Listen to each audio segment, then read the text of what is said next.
It's the off season, and when the off season happens in basketball, we have even more fun. Luke Taylor here, Full Court Press, a college basketball coaches show brought to you and powered by the Full Court Network. Don't forget to subscribe, rate, and review wherever you can. If you're watching on YouTube, we got some orange, we got some yellow. Hit the subscribe button. So Sam is taking this one. I put him on the bench as his I hear former you. coach. I put his ass on the bench. You have to do that sometimes, man.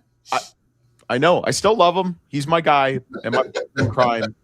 But sometimes you got to sit his ass to the bench. That's right. That's right. We're gonna have some fun now that season's over, and I'm sick of the transfer portal. I'm just kind of like, and no offense to it, I think it's great in some regards. I think there's needs to be some more guardrails, and we can talk about that too. But we got a friend of ours coming back on the show. We got Heath Schroyer. A new job, and you just can't escape yellow. There's something about you and yellow. I mean, you coached at Wyoming. Gold. It's gold. I know I'm messing with you. It's gold. Sure. New senior deputy AD and executive director of external relations for the LSU System. Mm-hmm. Welcome back, Coach. I appreciate that. Thank you so much. It's great to be here, and anytime I get a chance to see you guys, and especially you, I'm game, man. This is awesome. Yeah, we're recording this, so you said me, not Sam, and I appreciate that. Much love, my man. Much love. So, we talked off air. I will always love McNeese, and partly because of you, partly because of Coach Wade, partly because of Coach Armstrong. I mean, you left it in a good place. I'm sad you left. But this is, and we talked about this, and I think you being at McNeese and stepping away from coaching, it's bigger than basketball. Yeah. But I will tell you, one of the biggest storylines and one of the things I just absolutely freaking love is that Will Wade is back at LSU. I freaking love it. I think it's great for the SEC. I think it's great for him. I think it's great for you. But more importantly, it's great for college basketball. I think so too. I mean, look, he said it best in his press conference, and I'm going to paraphrase, but he is Louisiana, and Louisiana is him. I think I said this to you guys on your show the last time I was on. Is when I first got here, people said one of two things is going to happen. You're going to move there, and you're going to embrace the culture, and the people are going to embrace you, and they're not going to let you leave, and you're not going to want to leave. And you're going to love it there. Or you're going to get there and go, these people are nuts and I got to get out of here, right? There's going to be one of the two. And I think that what happened to me is obviously what happened to Coach is that, he loves Louisiana and these people love him. And I'm really happy for him and his family to get a chance to come back. And I laughed, when he said, we're going to make history one way or the other. We're either going to win a national championship or, I'm going to get fired from the same school twice or something like that. So I thought that was really funny. And that's a little bit of his personality, but I'm happy for him. It's a great story. I agree with you. I think it's great for the SEC. I think it's great for college basketball. And, there's been nobody, for decades really, that has captivated a state in regards to with men's basketball at LSU outside of Coach Wade. And, I think that's for him and for the state. I'm really excited for everybody. Yeah. So you actually have some history with NC State. You probably can go back. I don't think Will Wade can go back to Raleigh. No offense. And I'm even more pissed because I spent $25 and bought a Will Wade Way shirt from a shop, and I've yet to wear it. So I'm going to wear it. I might actually, when I come down and see you this summer, Love it. I might wear it down there just to get some chuckles out of it. But tell me how this all went. I mean, you look at college sports right now. It is so fast moving. It is so ever changing. I mean, you see kids jump in the transfer portal and they're gone, 3 minutes later. Mm-hmm. How did this whole process go with you and then also Coach Wade? Well, I had, conversations, obviously a lot of people don't know, but the president at McNeese is now the president at LSU. And that happened back in November. And then, Verge Osbury became the athletic director, and he and I had some conversations, from December on, right? Just, we met a couple times and, we had some conversations. Did you know him before? I did, yes. I Okay. mean, and have a lot of respect for him, and he's been been here for 30 years. Was a great player, former Yep. great player, and Yep. so anyway, we had some conversations, and He as you still get has into he still has January, some eligibility, I think. I'm sorry. I think he still has some eligibility in football. Well, he looks like he can still play. I'll tell I you know. that. I know. But we had some conversations, and really get into January, February, and we started talking about like basketball coaches and guys that I liked and things like that. He said, "Hey, what do you think about this guy, that guy, whatever?" And I would tell him and say, "Hey, here's who I like," and then it just kind of really went from there, and then I got hired, and we decided to reach out, and I reached out to coach and said, "Hey man, would you think about doing this?" And he's like, "Man, I mean, we've worked together before, et cetera, et cetera." And then it just went from there. And I think that look, he knew the president. He's obviously knows Verge. He knew me. It wasn't like a whole let's get to know each other. So it was able to move pretty quick. But he and I were obviously, we have a great relationship, and what we did at McNeese was really, really historic. And so that conversation led to a couple other conversations, and in a short amount of time, he was on his way back to Baton Rouge. Yeah. Yeah. Is it weird to have these conversations? Like it's like you're dating somebody, but then you're trying to court someone else, Is it, and that's actually a pretty good analogy. I kind of like that. I'm going to use that. You can use that if you want today at some I'm point. stealing that, by the way. Yeah. I know. But is it kind of like, and then you also have a current girlfriend, okay, and you're looking for a future girlfriend. I should not use this as wives because my wife might kill me. Yes. But is that kind of like, is that just kind of the new norm? I mean, I feel like everything with NIL and the transfer portal in the last 5 years, like nothing's surprising to me anymore. Like, I thought Calipari leaving Kentucky to go to Arkansas was surprising when it hit during the Final Four, a couple years ago or last year. But like Wade going back to LSU and you going to LSU too it's really just, doesn't really skip a beat. Yeah, I think, look, I mean, I think that everything happens in this business, in college athletics, extremely fast today. I mean, it just does. I mean, it is a different world. And I think that look, you think about coaches, they're always thinking about, their next team. Even when before the portal, you're always thinking about next year's team, right?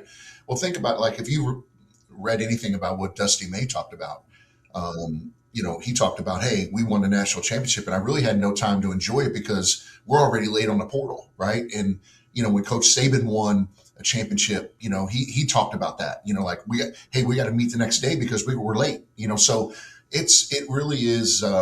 It's turned into a business that is. I mean, it is a really, really fast moving, fast pace, almost transactional business. And we can say, hey, we don't like it or what have you, but reality is the toothpaste is out of the tube and it's not going to go back in. And we have to figure out as administrators and as coaches how to be successful in this era. And I think we were able to do that at McNeese, and I think that LSU has figured that out as well. And so that's why I think it's a really good match. Yeah. It's like the genie's out of the bottle, and the genie's got so fat it can't fit back in the bottle. I mean, that's the truth. Yeah. Mm-hmm. I mean, that's the truth. Mm-hmm. So, you guys are obviously every college I mean, you coach for years and did well. It seems like every college basketball team is starting over every year. Mm-hmm. What is, I guess, how much influence, insight will you have with men's basketball in general? I mean, what is your role? I mean, it's a title and it sounds pretty nice and it's long, but like, what is your kind of day-to-day duties? Well, I'm glad you asked that because I really did backfill Verge's old job. All the external, the government relations piece. And the one thing that Dr. Roos did is he separated the president role and the chancellor, right? So there's other schools in the LSU system besides just the A&M campus or the one in Baton Rouge, right? It's Shreveport and Alexandria, obviously, UNO. So helping with all of that from an external standpoint, really, really fits me. And that was, so I backfilled Verge's role with that, helping with all the external components here. I mean, the one thing about this level is you have a lot of different entities working simultaneously, right? You have the Tiger Athletic Foundation, you have alumni, you have Peak Sport. I mean, there's so many people moving in one direction. So trying to bridge some gaps, trying to, be a voice and be a face and be a presence from the athletic department in some of those areas. And also working with Verge. And, we have another a senior administrator, Julie Cromer, who was the athletic director at Ohio. And I don't think Verge gets enough credit for saying, hey, I'm going to have on my executive team here two people who have sat in the AD chairs. And Julie was a sitting AD at University of Ohio, and me here at McNeese. So I think she and I complement each other a lot. I think so that's been really fun. And then obviously I oversee men's basketball. From an administrative standpoint, but I'm not in there watching film. I'm not talking about, I'm like, hey coach, here's our budget. Here's what we got. I'm not in the weeds of it. I'm the one that, just oversees it from an administrative standpoint. And so really the day to day, it's busy. I've really hit the ground running, like we talked about off air. And I can tell by your office. Oh yeah, you can tell. Like I haven't had any decorations, and I got nothing. So I got a couple pictures here in the back, and I see that. One's my dad and one's my girlfriend, and that's it. So yeah. You want us to send you some stuff? I'm sorry. Yes, you need to. Dude, you got the best. You got the best. I'm telling you, the best background I've ever seen. You got it. Yeah, that's awesome. That's awesome. That's awesome. What do you think? I look at your coaching career, and we talked off air about this. I think your years, 25 years as a Division I coach, head coach, associate head coach, assistant coach, you went through some different stuff at McNeese. Okay. You transitioned from head coach to AD. And I know we've talked about this before. How has your background in coaching helped you transition to even more of a leadership job, and then even more so at a prominent school? No offense to McNeese, because I love the Pokes and the Cowboys, but like LSU is just next level. I mean, let's be honest. What has your background done for you to kind of prepare you for this opportunity? You know what? I think there's two things. I think that as a coach, I have a different perspective. My ability to communicate to coaches, I think, is unique because I spent the majority of my career as one. So I know whether it's baseball or track or football or basketball, whatever, coaches are coaches, and they see the world in a certain way. I understand that. And I get it, and I'm able to communicate that with them. And the one thing that coaches have always told me is that I've just been real with them, right? Like people ask me, well, how did you have such a great relationship with Coach Wade? Because there was a trust level. And how do you get trust? You don't lie, right? There's complete transparency, and coaches would rather know the truth than to be told something and then find out a week, a month later, oh yeah, we couldn't do that. So I think that the ability to communicate with coaches, and when you're a coach, you have to learn to have hard conversations with your staff, managing a staff, managing players that aren't getting to play enough, et cetera. It's all the same. The other thing I think has really prepared me is when I became the AD, a very few months into it, we got destroyed by Hurricane Laura and Delta. And it was on the cover of Sports Illustrated, right? And we were literally underwater. We went 18 days without power and water. 400 athletes just dispersed all over the entire campus. I think it's $300 million worth of damage. All of our facilities destroyed. The first meeting, Luke, after the hurricanes, we're at a picnic table because there's nowhere else to meet. And my team at that time that was in town or could still be there, we met, and there's tears, and there's look there, and they're all looking at me saying, what are we going to do? You have to learn how to lead really quickly. And I think that two things happened at that moment. One is I've always been a man of faith, and I believe that, and I know 100% that I was sent to Louisiana not to coach basketball. I was sent there for a bigger purpose for this state. And it really helped me define myself as a leader. And the training wheels had to come off because I couldn't, we had to make some real decisions. So it was the hardest time for me, professionally and personally. I went through a divorce during that time too. So, but I look back and I'm so grateful for that experience because it really gave me an experience that most administrators never have when you have to deal with that type of adversity. I mean, you can't even try to imagine leading an athletic program when you have a $3 million deficit, your football program's on APR probation, all your facilities are destroyed. And I mean, you have nowhere, and you have 400 athletes that aren't even in town because they can't. Like it was one of the hardest things, but one of the most rewarding experiences. So to answer your question, I think those two, being a former coach for 25 years and then having that experience as an AD, really helped shape who I am today.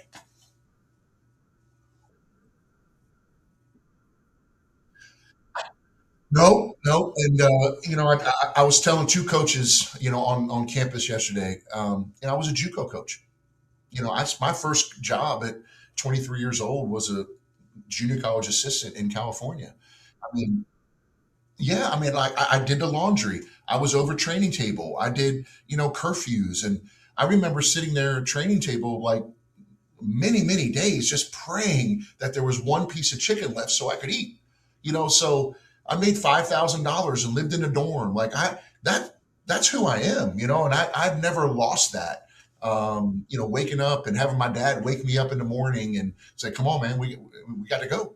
And so, all those things looking back, I think have shaped me, and I think it's kind of put me in a position to have this type of role at this iconic brand. And I'm very, very fortunate to have all those experiences. And at the time, I really didn't understand it. At the time, you're at McNeese and you have all these. I mean, you're dealing with FEMA, you're dealing with so many things, and just. But then looking back and saying, "Man, look what we did after that."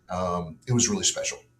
Yeah, it's pretty crazy, and I'm a strong proponent of the coaching career and the coaching profession, and I think every coach, it's kind of like if you want to, every teenager should work as a dishwasher at a restaurant. I think every coach should be a JUCO coach, even for a year or two. I feel like if you can win at the JUCO level, you can win anywhere.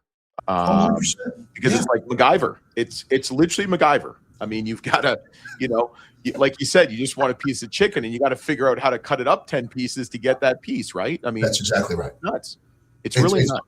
100%. And Yeah. I also will say this too. I think that I wish I would have spent a year as a GA or something. I mean, you don't ever think about this when you're in the profession, but You still got time to do it if you want to, no, no, coach. no, no, no. What I mean is like athletic I know. administration, Yeah, I and know. because I think it gives you a different perspective, and coaches, what makes them really, really good is they are singularly focused.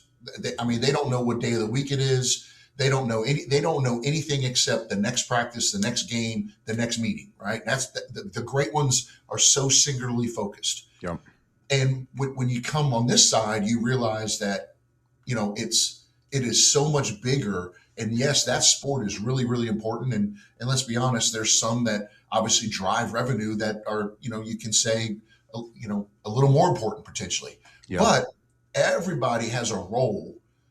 Everyone is a spoke in the wheel, if you will. And you also realize as an athletic department that you're helping drive the mission of the university. You're helping drive the brand of the university, right? Well, as a Hmm. basketball coach, I didn't really understand that.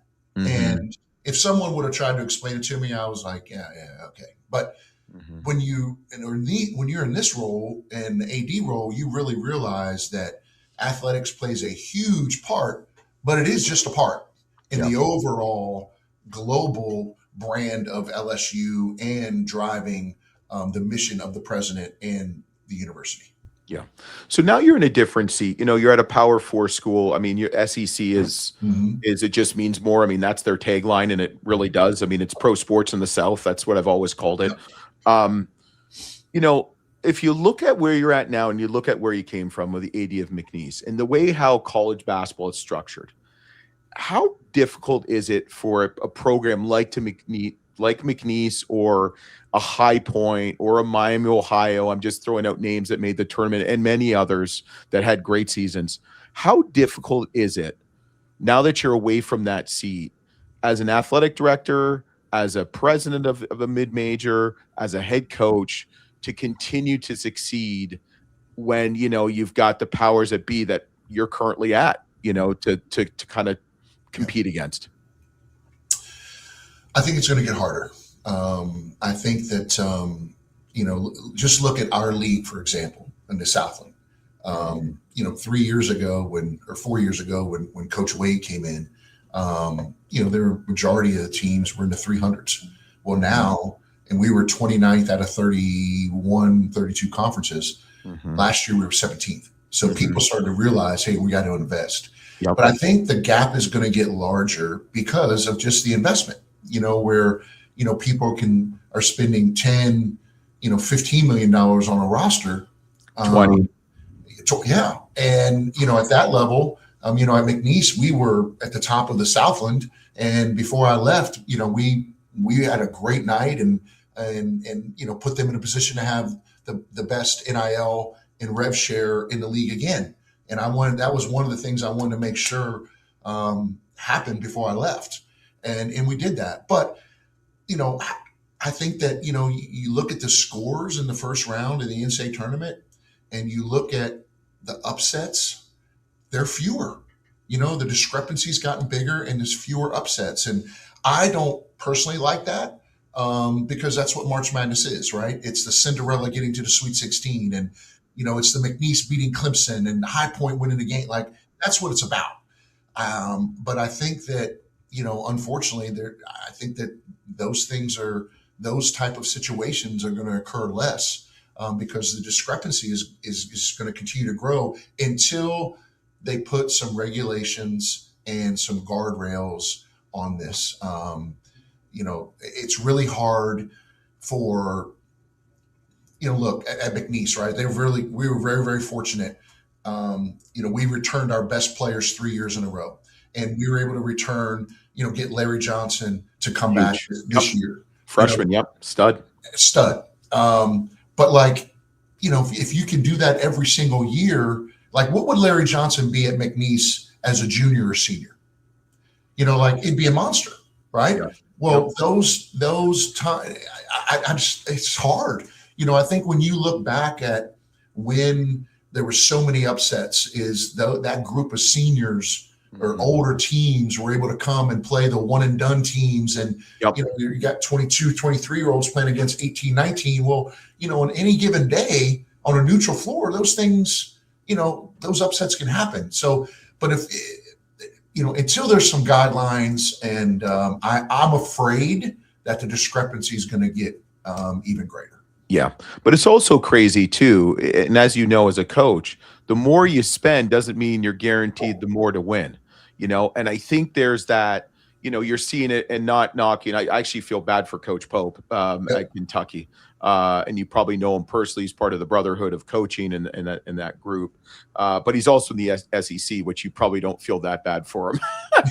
Let's be honest. But, there's obviously that balance. And what is it? And that's the thing. It's like it's the Yankee model. We're just going to throw as much money as we can.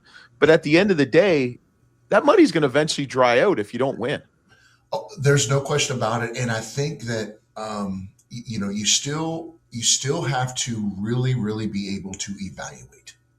And I still think that you have to be able to develop, the ability to come in and truly evaluate talent and put a team together, play a system in which that you can bring in 8 new players and they can pick it up because you don't have time to say, hey, I got 4 or 5 years and year 3, we're going to be good. And I'm going to run this sophisticated offense. Like, I just don't know if you have that time. No, you don't. So Yep, you don't. being able to have a system where, hey, listen, you know what? We're going to be able to hit the ground running. Here are the 2 or 3 things we're going to do that's potentially unique defensively, but we're going to be really good at it and offensively, and be able to fit the players into that role.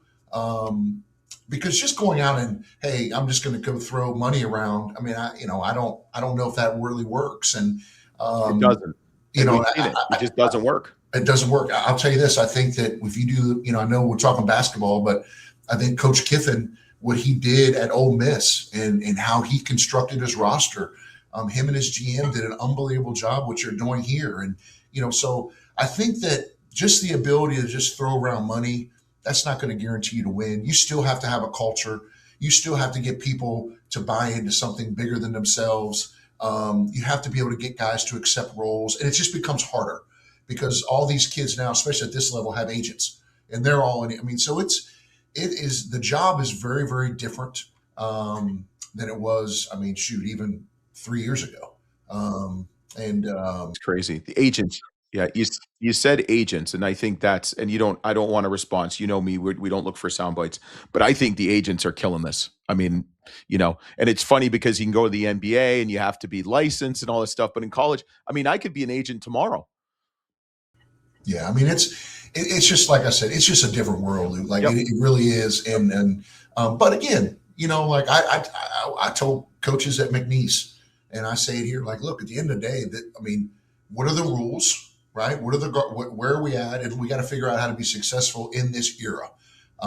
Because look, our fans don't care. Fans don't care when they go, hey, well, yeah, we couldn't do that. Like they buy that ticket because they want to win, and they want to support it. And so we have to figure out as coaches and administrators, no matter what gets thrown at us, how we're going to be able to adapt. Yep. All right, so we're going to do a quick fun. Not that we haven't had. Blah, blah, blah. It's not like we haven't had fun yet. Yep. We're going to have even more fun. So we do a thing called the shot clock. It's kind of quick and painless, but it's longer and painful. So I'm going to ask you some questions, one word. If you have a story, if you've got a description, go have it, okay? So one word to describe Will Wade other than gangster. Authentic. Okay. All right. One word to describe the SEC. Different. Competitive, different. It really just, that all the sayings out there, right? It's just different. It means more. You think about the SEC, and I think this doesn't get talked about enough, but think about the SEC and where the majority of these schools are. They're in college, they're in rural college type of towns where you go around Baton Rouge. They bleed it, and you go to Kentucky. And you go to Ole Miss and you go to Mississippi State. It's the communities. It's their culture, man. It's their culture. It's their fabric. It's a cultural fabric.